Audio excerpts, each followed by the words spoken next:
Game Pass. Never really known what you had. Game Pass, Game Pass. Look at the value right there. Halo, Gears, and Forza. Ninja thought I told ya. Halo, Gears, and Forza. Ninja thought I told ya. I mean, what's even more funny, man? You got Xbox fanboys out here bashing the PlayStation 5 Pro, but yet you gonna pay $600 for that new Xbox Series X with the same specs and 2 terabytes. I mean, come on, bro. I mean, at the end of the day, I think Sony could have did it better. Y'all like, what? In defense of the PlayStation 5 Pro, GameStop? Everybody's bashing it. But guess what? It does make sense. You're getting 2 terabyte SSD on top of a larger GPU with a little bit better frame rate and resolution. You're not getting that with the Series X. What did you people think I was going to do? Sit there and bash PlayStation 5 Pro like the rest of you cats? No, we're going to come at this with logic and reasoning. Now, am I arguing that it's not worth your money? More than likely it's not. But it does make sense as to why it was priced at $700. Because look what Microsoft did in comparison. Same specs, 2 terabyte SSD, and there you go, right? But now my main problem with the PlayStation 5 Pro is that you're going to have to compensate for the fact that you had 10 teraflops. The Xbox Series X,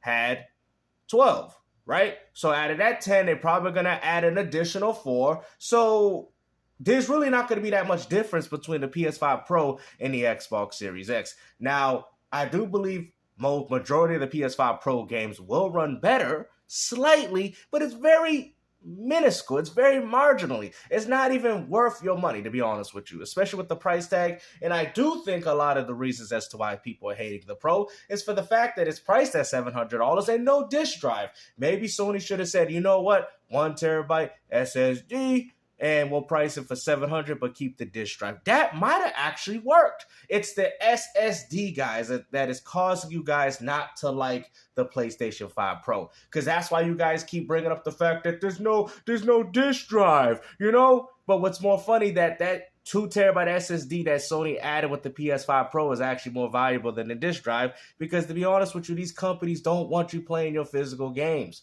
I try to explain. As a matter of fact, they're even discontinuing the older models like the PS5. Now they want you to buy it digital, and then they want you to buy the disc drive later on, man. So they're essentially charging you for the benefit of carrying your old gaming catalog, right? And I think a lot of people are going to say, hey, GameStop, I like the way you explained it, man. You're not on this whole doom and gloom with the PS5 Pro. No, but it does make sense. You know, they added something with the larger GPU. They got 2 terabytes. I mean, to be honest with you, the PS5 Pro sounds a lot better than the Xbox Series X with 2 terabytes because you're getting a more powerful console. I'm not saying it's by much, but it's still more powerful, and you're getting the 2 terabyte SSD for $700. The only reason why I don't want it is because it's no disk drive. That is the main factor as to why a lot of people are bashing the PS5 Pro due to that disk drive, right? Can we all agree? It's $500. And the PS5 Pro, they're asking for $700, and that doesn't include a disk drive. That doesn't include the stand. If you include the disk drive, you include the stand. Now the stand is a little ridiculous. I would agree with that. And you're upwards of like $800 plus almost $900. Actually, I think you're over $900 when you consider this thing. And in other countries, this is actually well above $900. It's about $1,000.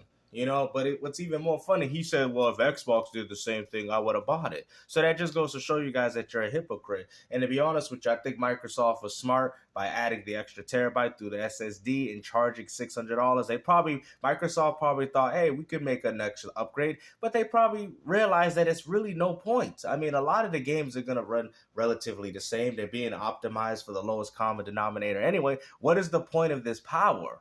You know what I mean? I will say that I think that the best mid-gen refresh was the Xbox One X personally, even though a lot of you guys bashed it. I really did see a lot of differences between mostly the resolution. The frame rate was slightly better in some games, but mostly due to the resolution boost that we got with a lot of titles. But the PS5 Pro or an upgradable Xbox Series X, L, whatever, it just really wouldn't matter. You know what I mean? Nowadays, I mean, it just, to be honest with you, it's just a quick hustle. $1,000 to $1,000, and when you're looking at the price for the stuff that they're presenting you with, it actually becomes it's diminished returns. It's actually not worth it.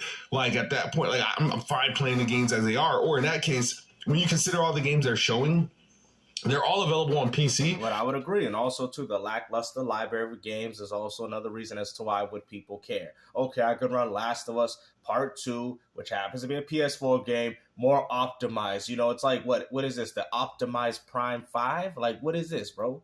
Like, this is crazy, bro. How much optimization do you guys need, man? Like, you guys used to say, oh, you know, retro games need remasters and remakes so I could play them. But come on, bro. We're doing this with modern games. How modernized do you want a game? You want a game modernized modern? Like, that don't even make sense, man. How optimized do you guys want these games, man? And obviously, if you have a decent PC, you can run these games better than what they're pretty much showing you here today. So I'm not mad at it. I think it's a cool concept. And I'm telling you straight up right now, if Xbox did this, I would probably buy it because I'm in the that's a hypocrite. Xbox ecosystem. Well, I'm not really invested. Well, hold on. There's a lot of PlayStation gamers that are in the ecosystem of PlayStation, so they would probably look at this and say, "Hey, I would want it." Now, personally, they probably just happy with what they own. But you just admitted, Kidsmoove, that you would go out there and buy one, so that shows that you have an inherent bias, which means that if you would buy one if it was Xbox, means that PlayStation fans can also buy one if it's PlayStation. Because, like I said, we're going off based off investment, right? It into the PlayStation ecosystem, so that's why it becomes less of a desirable thing for me. I'm not like I only play really exclusively on PlayStation. I'm not on PlayStation. My PlayStation would be off for months at a time. Man, Kidsmoove, man, back then, 12 years ago, you could tell he was a happy man, bro, making songs, making tracks. What happened to you, bro? Like, I really do think that when he used to come in this community and just play games and stuff, he was a little bit more relatable. But now, bro, like, I just can't mess with you, bro. It's like that thing, used to be the man, homie, in school, but now everybody look at you like a fool. It wouldn't be responsible for me to get something like this, but people will buy into this. I think PSSR is probably going to be the thing that really pops. Here we go with this marketing terms, man. PSSR, Super Spectral, what is it, PlayStation? Like, I mean, it's crazy that you guys got, like, transformations, bro. This ain't even Dragon Ball, and we out here talking about, the PlayStation 5 Pro going PlayStation Super Spectral Resolution. Like, bro, come on, man, with these transformations, bro. This is as marketing as you can get with blast processing power, okay? Bro, there ain't no Super Spectral Resolution, bro. Come on, man. For this, it's the reason why they don't have to change too much. I think the PSSR is going to be doing a lot of the work, and I question whether if they can implement this on the standard PlayStation 5 to further. Why would they do that? They need to incentivize people to buy this platform. I don't think they're going to put that on a platform that they're not trying to sell anymore. Improve performance and whatnot. Like I said, man, this is in defense of the PlayStation 5 Pro. I'm not justifying any of this. I want people to understand, but I'm trying to give people talking points so people can understand, like, okay, let's get to the logic and reason. We all could sit here and bash, have fun, trolling Sony with the PS5 Pro, but let's be honest, let's break it down as to why people don't want one. Let's not just bash it just to bash it, because I see a lot of that going on in the community. And like I said, the Xbox Series X priced that with the 2 terabyte SSD, that is $600, And Sony probably said, okay, they did $600 just by adding an SSD. We're increasing the RAM. We're have a larger GPU now. So they're doing a little bit more than what Microsoft's doing and charging a very similar price. You see, they charge $600 just for adding a 1 terabyte to their SSD. Sony's like, okay, we'll do that 2 terabyte SSD, but we'll increase the larger GPU and all these other things. Do you guys get what I'm saying? So that does justify, I'm not agreeing with it. Listen to what I'm saying. Because y'all know you agreeing with it. I'm not agreeing with it. I'm just telling you it makes sense. You got the RAM, faster RAM, you got the larger GPU on top of the 2 terabytes like Xbox. So we can't even argue that this PlayStation, think about what I'm about to say. If we're looking at it for face value, right, with Xbox and Sony, PS5 Pro will be priced at $600 if it wasn't for all these other increases, right? With the SSD, well, competitive, right? So where did this $100, and then on top of that, the buying the disk drive. I get all this. Like, I'm not downplaying this. But if you think about it, they will both be priced at $600 if all Sony did was put a 2 terabyte SSD into their PlayStation 5. They would be priced at $600. Look at the value. You guys want to talk about the PS5 Pro has no value, but they increase. Like I said before, they have a larger GPU. It's more powerful than what you're getting with the Xbox for $100 extra. The only problem though with it, there's no disk drive. That is the issue. And another problem with the PS5 Pro, it's going to compensate for the lack of teraflops. What that had 10, Xbox Series X had 12. So we already know they ain't putting no additional 6. It's probably more likely going to be probably 3 or 4. Like, it's probably going to be 14 teraflops, 14, 15 teraflops, which is not really going to do much, to be honest with you, because they're compensated for the fact that it's 10 already, right? Now, if it was Xbox, you'd probably see a little bit more difference because they could boost that and go a little higher. But like I said, man, this was a complete waste of time and money and resources from Sony. It's the reaction to this online is crazy. Now, Digital Foundry did a reaction and they were complaining that some of the games were showing, one of the most impressive ones that were showing, like Hogwarts Legacy, and which is I think 30 FPS in its quality mode, and obviously it has a performance mode. But the video they showed with all that ray tracing and stuff, it was still running at 30 FPS. And this presentation is pretty much promising quality mode at 60 FPS. And that's not gonna happen, bro. You're probably gonna get that with a few games, but you're not gonna get that with every title, man. That's gonna change due to the games that you're playing. And the thing is, in concept, I think this is awesome.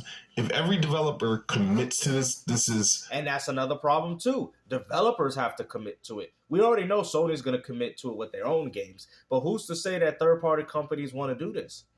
See, that's the problem with the One X. And that's a huge problem that what happened with the One. Actually, I would say mostly with the Pro, but with the One X, there were some cases where developers did not want to enhance their games for Microsoft, and Microsoft had to pay out of pocket to do so, right? So, like I said before, man, this is getting into that territory where it's like, okay, now you got to depend on them to want to see. With PC, you don't have to do it. If you got the powerful PC, you can take the initiative yourself and push those frames and resolutions that you want. You gotta wait. Oh man, I like this game, man. I got the PS5 Pro, and then yet these companies choose not to do an update. They're not obligated to, and that's another fundamental problem with these upgradable mid-gen refreshes. Awesome. But for $700, I don't think it's worth it. I really don't think it's worth it for $700. But if it was Xbox, it would be. See, that's my problem. But you had no problem if it was Xbox, though. Wow. And then you got to consider the fact that everybody hates Xbox because of 2 SKUs, right? They don't want to develop down for the Series S, despite making sure their game is compatible with the ROG Ally and the Steam Deck. The Series S is just too much down. The PlayStation 5, I think, Pro, minimum. And now the if they're going is, to be, is PlayStation owners going to blame PlayStation 5 owners for playing on that console because they're holding the PlayStation 5 Pro back? You see, all that stuff that you said with the Series S, look what happened. It's just biting you guys again. This dramatic, we're looking at maybe $600-700 is probably going to be like the average price. Sony knows what they're doing, man. They're using it. They're taking the opportunity of this upgrade to push for more expensive console games and console gaming development, and as well as consoles. That's exactly what they're doing with this Pro. They personally don't care. They don't really care if it's that successful. They just want to see if there's a market or if people willing enough to spend $700 or $800 to be able to spend more on a console, because they're not making the money back on the games. Have you noticed that Sony started doing this when a lot of their games started flopping? So now they're like, okay, let's try to make some money off the hardware. We get a nice $200 or $300. That'd probably be 2 or 3 years or 4 years of these guys playing on PlayStation alone with no games. But because they can't personally, get the again, subscriptions. I like it. I like it. I like this idea. See, this is what's going on here. Okay, you got Microsoft. This is what's going on here. Microsoft is doing the Super Nintendo with the cartridges. What Sony's doing is similar to what Sega did with the 32X. Oh, buy an attachment and keep the games and use it. That's what's going on here. See, they're both doing the same thing. See, I'm going to break it down for you. Hold on. They both are doing the same thing. They're just doing it a little different. Microsoft's making their money through the subscription services, and Sony's like, okay, we're going to, because this is why you guys keep calling Sony the Apple of gaming, and there's a reason for that. Sony is charging you for the console. So that $300 extra that you gave them, that's going to Sony's pockets. They pocketing that.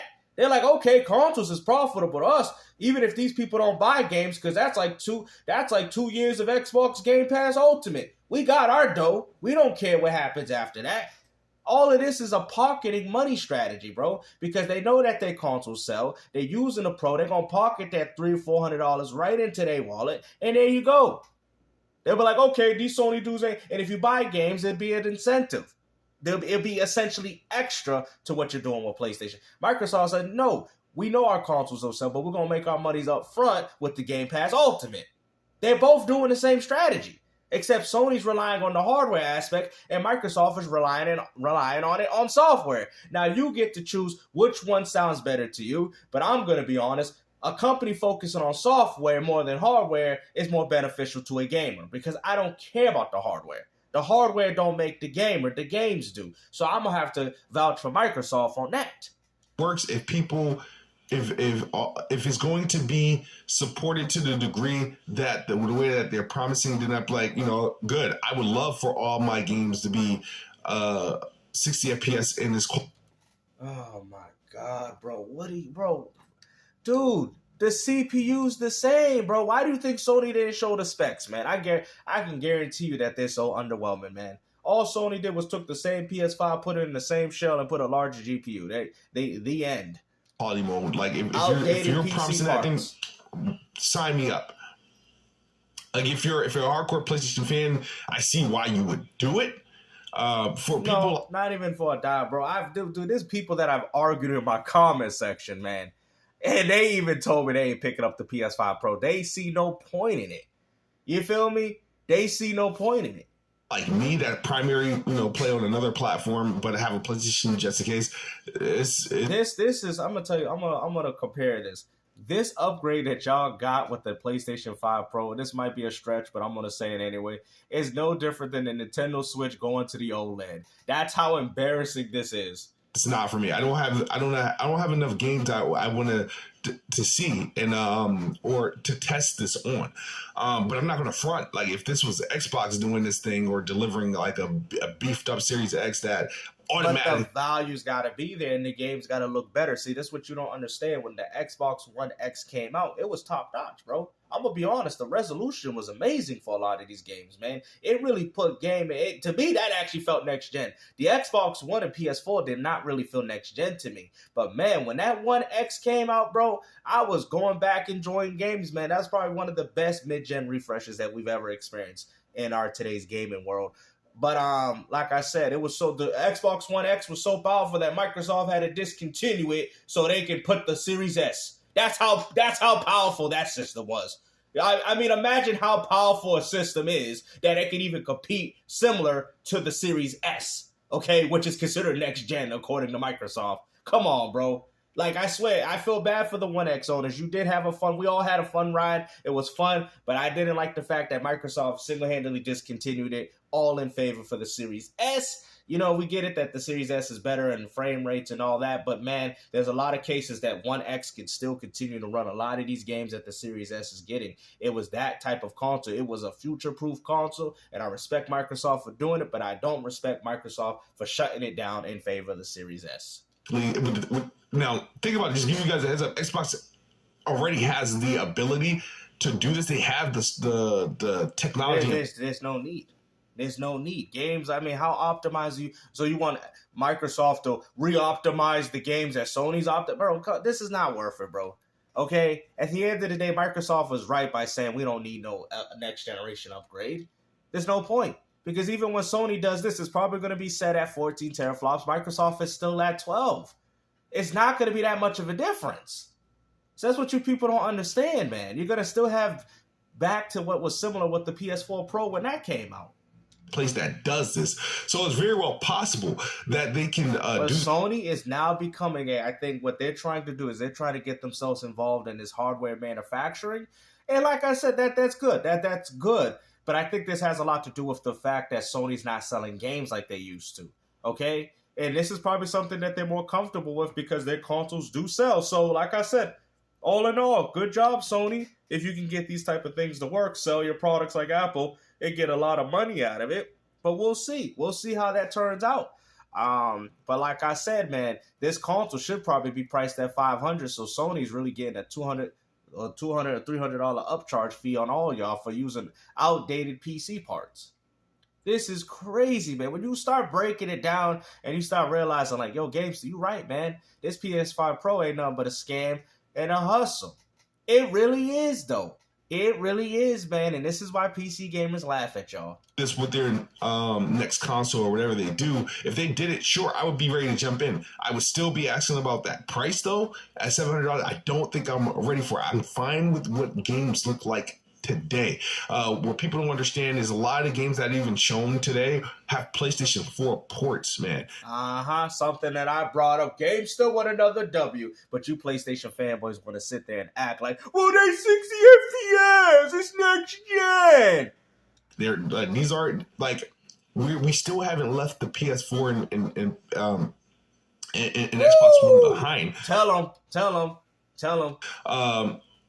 And this is really PlayStation, flexing their muscle, this is their test. Like, for example, Apple could drop a $1,500 phone to they want to see. They want to see how well their consoles actually do sell. They want to see if, people really going to buy it. Hey, scalpers might scoop it up and sell it for $1,500 to $2,000. But I think Sony's doing this because they're not making money off games anymore. I think that's why we're going to start seeing it. I think they want to inevitably raise the prices of these consoles because that's where the money's at for Sony, as well as the subscription services for people playing Call of Duty, paying for the PlayStation Plus premium, whatever. So Sony's looking at it from that perspective. They're like, and they're gonna use games as their essentially not even a secondary, like kind of their third aspect. So the way Sony's looking at it is hardware, which is also helping their subscription. So those go hand in hand, right? But which one you want to place first or second.